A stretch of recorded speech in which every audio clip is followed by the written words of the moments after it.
having a day to remember to celebrate a selfless being who put everyone first and cares for everyone around. A strong woman that handles everything that comes her way. The one who gives every youth that comes her way an opportunity to display their talent and bring them to light. A virtuous woman, a good wife, a loving mother.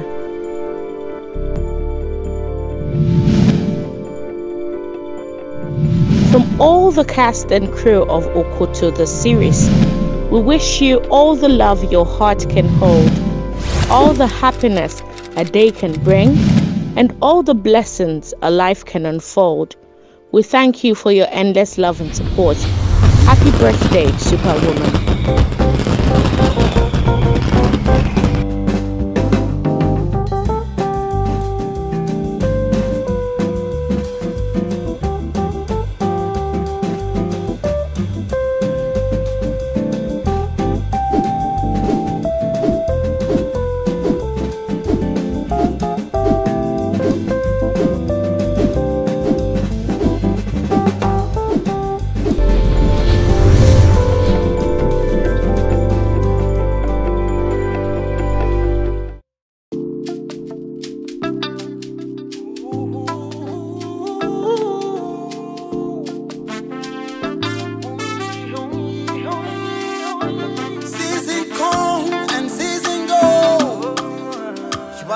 The sun will rise, the moon will show. It doesn't matter what I see. I will rise and chase my dream. At the end is victory. That's why I say one day the story will change. Good things will come your way.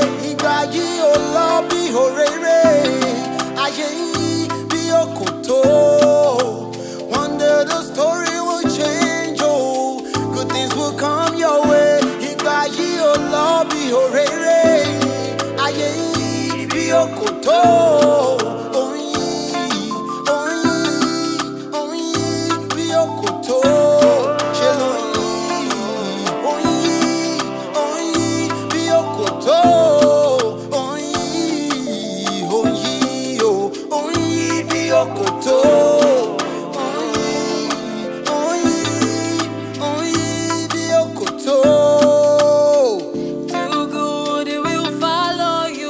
Where are you from?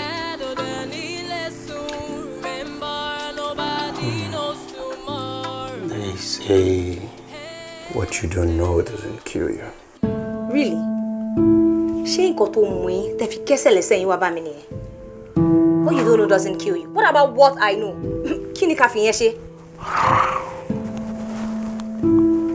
Okay, Shewa, please. You can't need Latimon Kotomo. This whole thing can be a top secret between us. Just if you say anything at all, you're not only going to destroy my marriage, but to my Lord Kurunle. So if I can loud you, Miss Lee, can Jack your remit won't finu kobamilo. Ah, see me, I book a lorry quantity. Like Mokia like berry only shino, only run ni.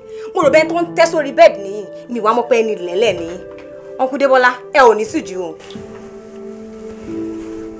You're right. You're correct. Me need you. Me nirono. Okolamitilo. Okay. Mistake me. And it could have been anybody. But it shouldn't have been you. Okay.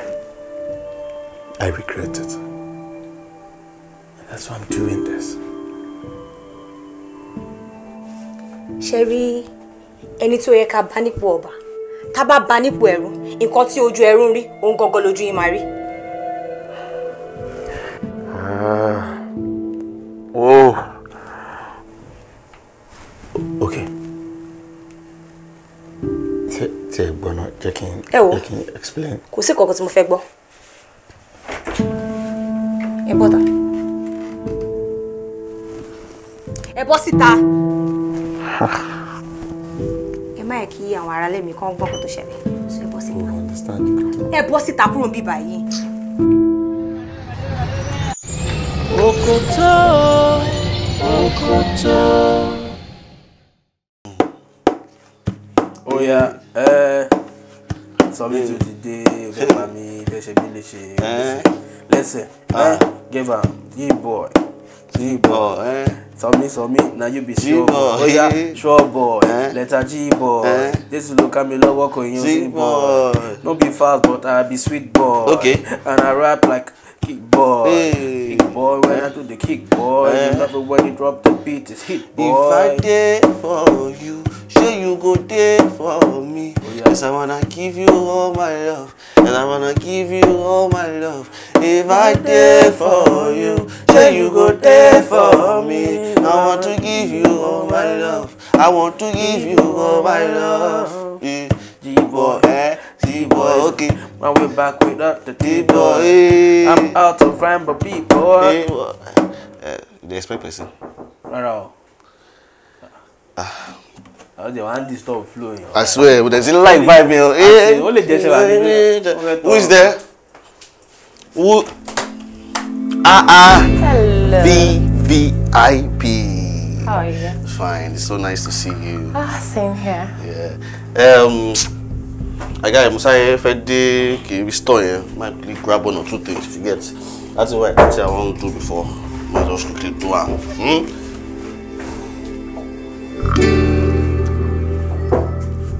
Hi. I came to see you. A cabo. So, you know I don't like to be me. The last time I saw you, you sent me out of your house naked. I'm sorry, but in Kotiwo no shoulder. Like, what do you take me for? Báwo ló ṣe fẹ́ kí n feel? Mi ò ní iṣẹ́ lọ́wọ́. I met all the qualifications and you are refusing to give me the job. It's not like that. But I don't just want anything that will pitch me against you. Tony, I am jobless. Mo struggle, mo sports pẹ̀lú ọ̀rẹ́ mi, and you think I care about being pitched against you? I just want a job. Ọ̀rọ̀ ẹ yé mi. But jẹ́ kí tèmi náà yé ẹ. Ó ti yé mi. Ṣebí ogun nífẹ̀ẹ́ tó ní sí mi. No, I understand you perfectly. See, I'm sorry about my outburst. And guess what? I've taken it upon myself to get you a job. Are you serious? Yeah. But any company. Look, I don't care. Anywhere. Boje moon, boje kafanchan. I just want a job. And you will get me a job. Yes. I'm so happy to hear this. Thank you very much, Tony.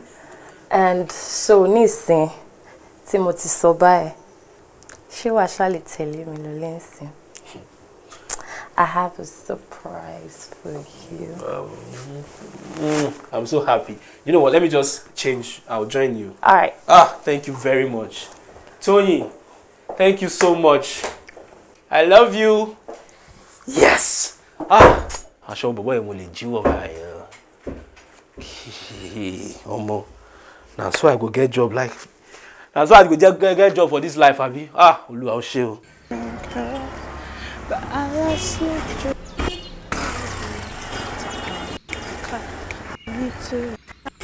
I make me some love. Give it to me.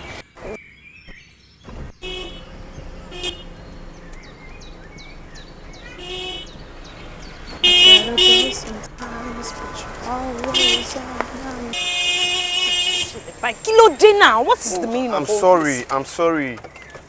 I'm sorry. Amanda, Kilo shele, kilo fe.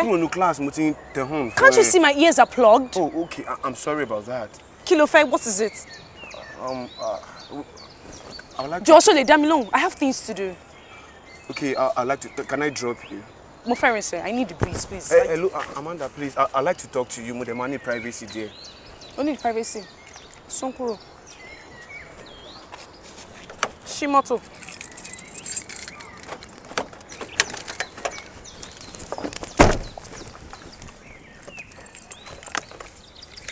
Oh, they're down now. I have things to do, Joe. I'm sorry. I'm sorry. The mama stalking you every time. Okoto, Okoto.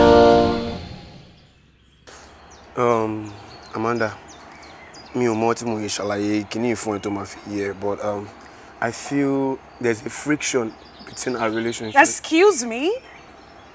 Oh, I don't mean it like that. Kí ló ń try to so? I mean friendship. Listen, I don't know what you're talking about, and I don't have time for this. Shogbomi, what is my business with relationship and friction with you? I don't. Someone dates any. No, ní sùúrù, Amanda. Tí ẹ̀gbọ́n nǹkan tí mo fẹ́ sọ náà. Mo ń gbọ́. I'm not talking about relationship. I mean the friendship. Then say friendship, because friendship and relationship are two different things. You understand me? Fine, friendship.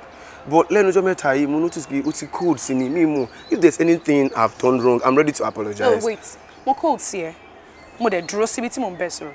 And listen, I have told you several times, oh, ṣe kọ́kọ́ fún me. I don't just want to. Mo mọ̀ bó kò tí ì le tó bó ṣe ń fà yìí. See, I have things to do, Mr. Sheyi, and I need to go right now. Please.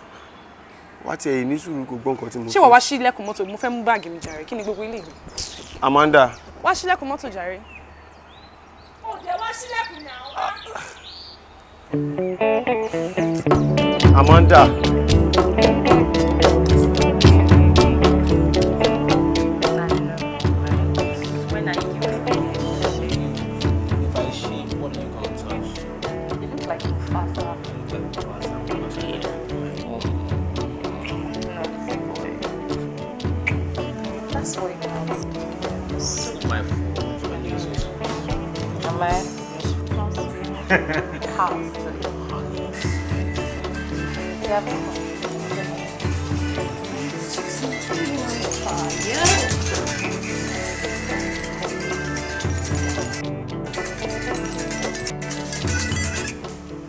Jim.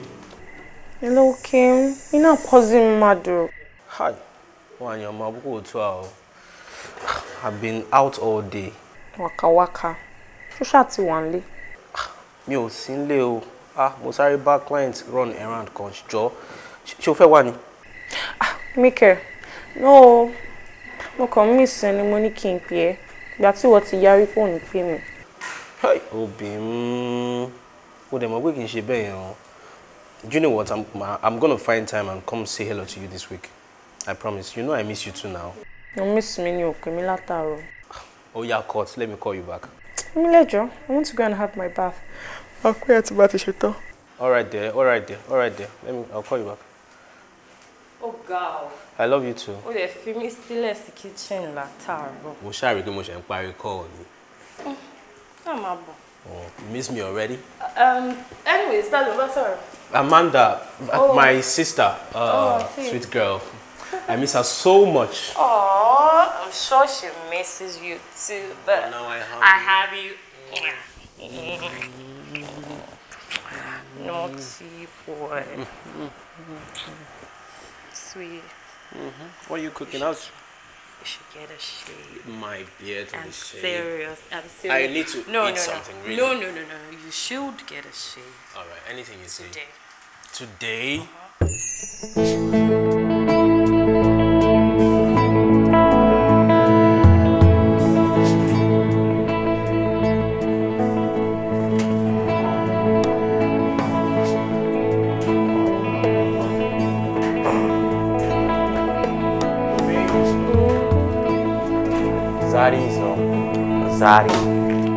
Zari's back. Hey, baby. So, how you doing? I'm good. How's your day? Good. Sure. I'm fine, thank you. Yeah. If I can, that'll be every other day. So today is gonna be a bit special. Okay. I'll go with this. Lily.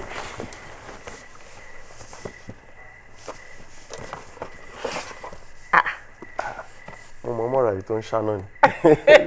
Tó bá ti gbé jáde, tó bá ti bẹ́ná sí wọn lójú. Ta ló rà fún ẹ? Àní Zari ló rà fún mi.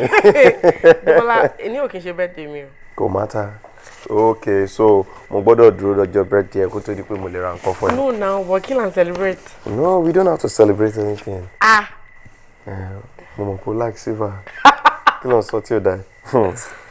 Ó kàn mi kí n spoil ẹ ni. Yes. Mú mi lára ni. Jí ó mú ẹ lára. Ọjọ́ kan náà ló ń bẹ̀rẹ̀. Jí ó mú ẹ lára. Tí ẹ kẹ̀. Ó deserve and you deserve even much more. Ọkùnrin tó ní làákàyè ló máa ní ẹni tí ò ní tọ́jú ẹ̀. Debola. Mi ti fẹ́ kó wọ àwọn jẹ̀lbábà tó wà ń bẹ̀ ni. Inú ilé ló ti máa gbọ̀n lẹ̀ fún mi. Kásá. Debola, what is happening? Don't worry, I just want to spoil you. Fún gbogbo eléyìí náà, o fi òkò jẹ́ kó ṣádádì ní kó o ṣábàbà jẹ́. Cute.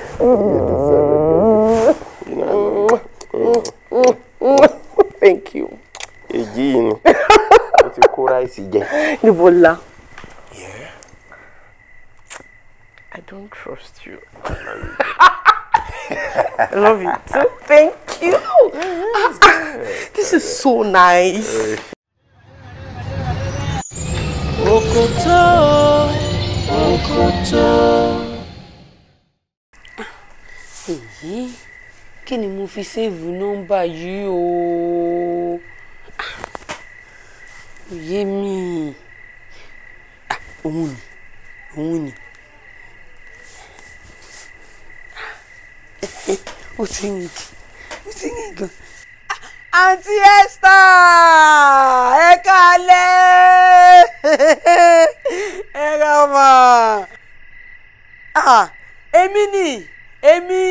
Èmi mọ́mì Dẹ́mọ́lá tó wà school yín.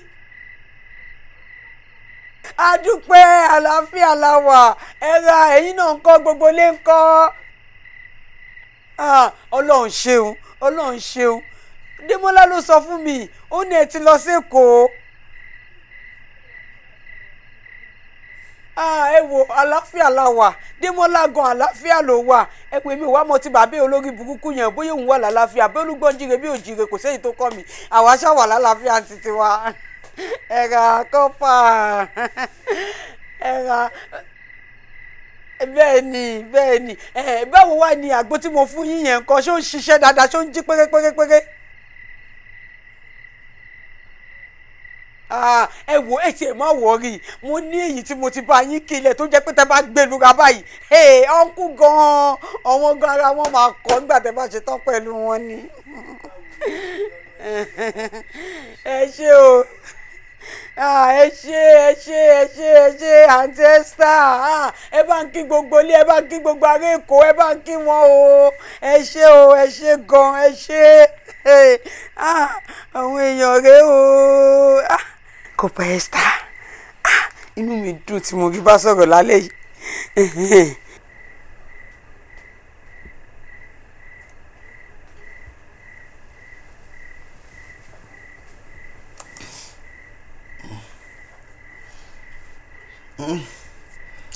Oh God. Burúkú wo lélẹ́yìí báyìí tí mo fẹ́ gba $2. Sọ mí jí má sùn. No. Jí má sùn.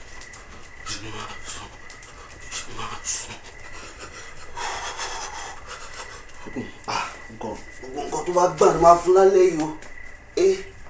$2,000. Wá sùn o, client tó sùn.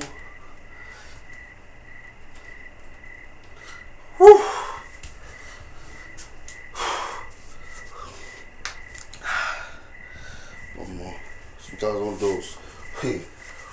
Olórí burúkú kan wá ń bọ̀. Láì bílẹ̀ gan wá jẹ́ kí n fẹ́ sùn.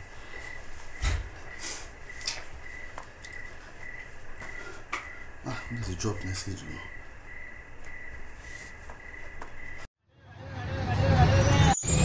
Okoto, Okoto.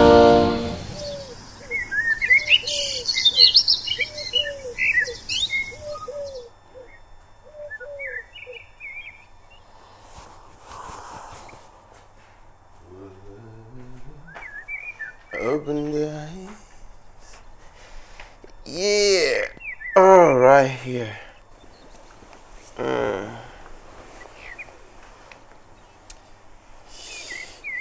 I just go down. Debola. Yes, my love.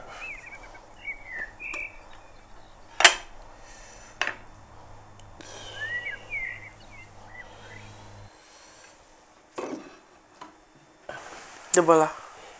Yeah, baby. What is going on? Your breakfast. Oh, you like it? You understand? Kilo, understand? I know. Or a gift for me. Arroy breakfast. Kí ló ṣẹlẹ̀? Nothing. I'm angry lọ́wọ́ èèyàn pé kí ló dé téèyàn fi ń tọ́jú èèyàn. It is just necessary for me to take good care of my woman. Debola. And nǹkan tí mo ṣe nìyẹn. Èmi àti ẹ mọ̀ pé this is not the regular you. And now it is. Òun mi kì í tọ́jú ẹni. Ọ̀dà. Èmi ò gba ẹgbọ́ o. Nǹkan tó bá mú ẹ change gangan, òun ni kò sọ fún mi. Else, gift to her from mi lánàá mo máa dá padà. Ṣàròbó ló ń bá sọ̀rọ̀ ni. Kí ló ṣe é? Mo ra gift fún ẹ. Mo ṣe breakfast fún ẹ. Gẹ́gẹ́ bí ọkọ tó mọ rírì ìyàwó tó fẹ́ tọ́jú ẹ tó fẹ́ ṣe ẹ̀tọ́ ẹ lórí ẹ and you are rejecting it really. Kí ló ṣẹlẹ̀? Okay. Ṣó gbọ́ anything ni? Did anybody tell you anything? Me need láti gbọ́ anything látẹnu anybody. Ọkọ mi ni mo ń béèrè lọ́wọ́ ẹ̀. Ìwọ náà dẹ̀ ni kó dá mi lóhùn. There is nothing.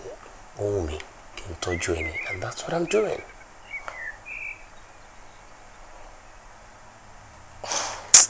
Debola wo. Excuse me. Oúnjẹ tí mo fi wàhálà ṣe, you are going to reject it like really.